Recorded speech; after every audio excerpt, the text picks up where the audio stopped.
the different stages of life, these were synchronized with the solar cycles which are for approximately 12 and a quarter years. Every solar cycle, the cycle of your life should shift.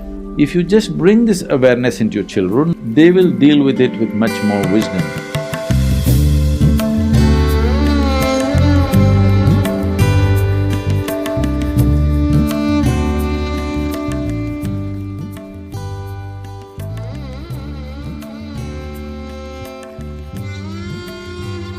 You know it's not coming naturally. That's not an option.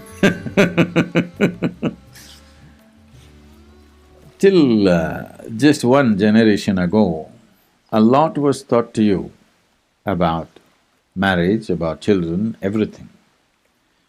Now, our education system is only here to serve industry and business, not to serve human beings.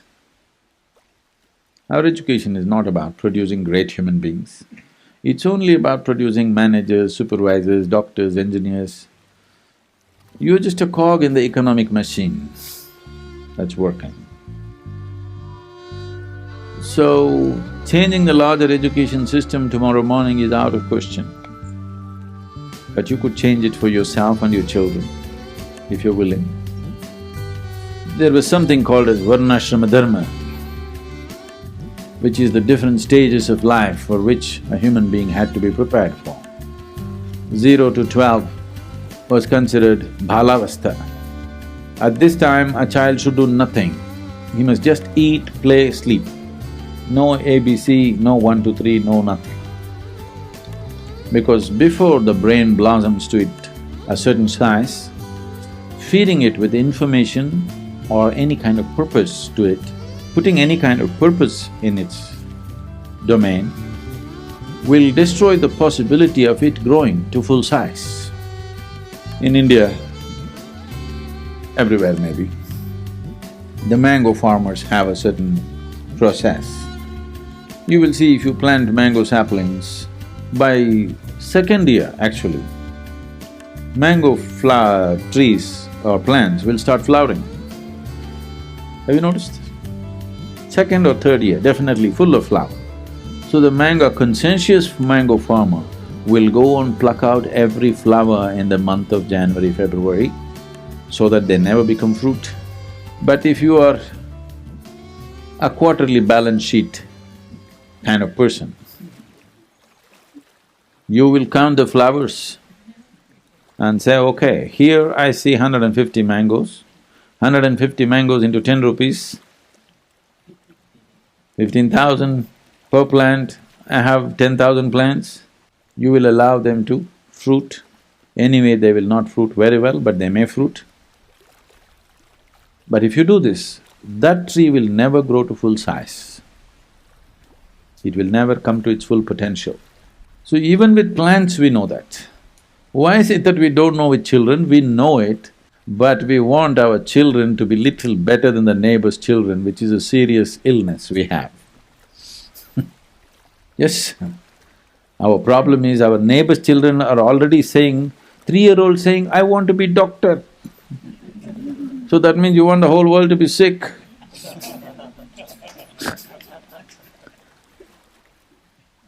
A 3-year-old child, if it says, I want to be doctor, everybody is, oh, my neighbor's child, he wants to be doctor. Hey, what do you want to become? I don't know. Yes, Hey, at least say something.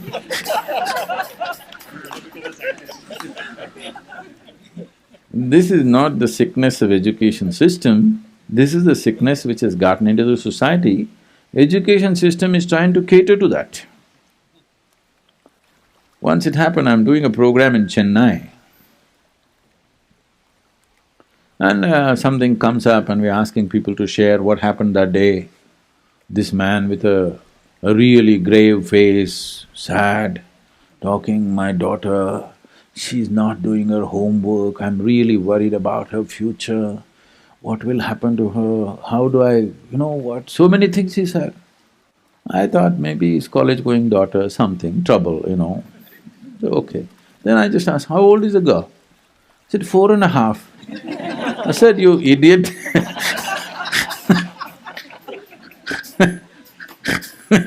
First thing, she shouldn't even be going to school. And now you're worried she's not doing homework, and you're worried about her future. What job will she get? Who will marry her? You know? So, we need to change this trend in the society, at least in your life, that your children are not products. When are they going to produce something? No. First of all, you must understand your children only come through you, they don't come from you. They're not yours. They're passing through you, you must be, appreciate the privilege that they came through you, that's all. Don't believe that they came from you. There's no ownership on them. Your business is to protect them, nurture them, till they come to a certain place, till they know how to do that themselves. That's all. Your business is not to see how much you can squeeze out of them, whether they will continue your business tomorrow, whether they will do things that you are incapable of doing. No, that's not what it is about. So this Varnashrama dharma was like this: at 12, your Bhalavastha ends. Now your Brahmacharya begins, 12 to 24. 12 years of discipline and learning. So before you're empowered with education, you're always initiated into Brahmacharya. What Brahmacharya means is, Brahman means the ultimate reality, Charya means the path. You are on the path of the ultimate. That means you're not on a divisive path. That means you're not on the path of you versus me, you are on a path of absolute inclusiveness. Without including everything as yourself, you should not be empowered with education.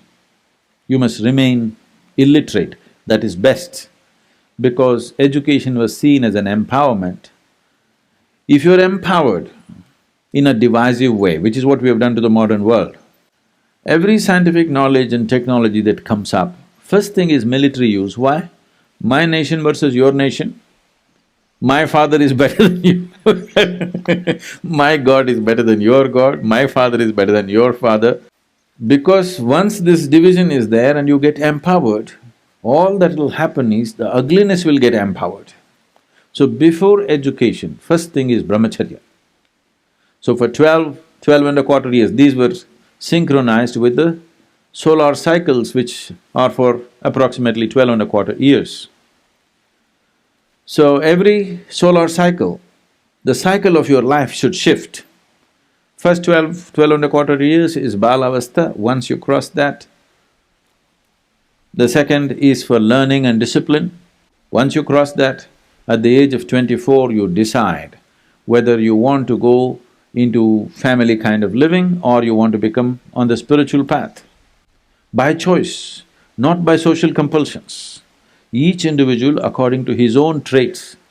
Now if you're made in such a way, the opposites are drawing you. Are you… in organized way you handle that. You get married and children, this, that will happen. For next 24 years, you're in Grihastha. Otherwise at 24 you choose to become a sannyasi, that is settled. There was a time when about 30% of Indian population chose to be sannyasis, 70% chose to be grihasthas, which was a good population control by itself. So at the age of 48, you undo the grihastha ashrama. That's gone, isn't it? Can you undo it? If you undo it, it's in divorce, and instantly you're latching on to somebody else. Another changing house, not giving up that structure. So at 48, you take sannyas for 12 years.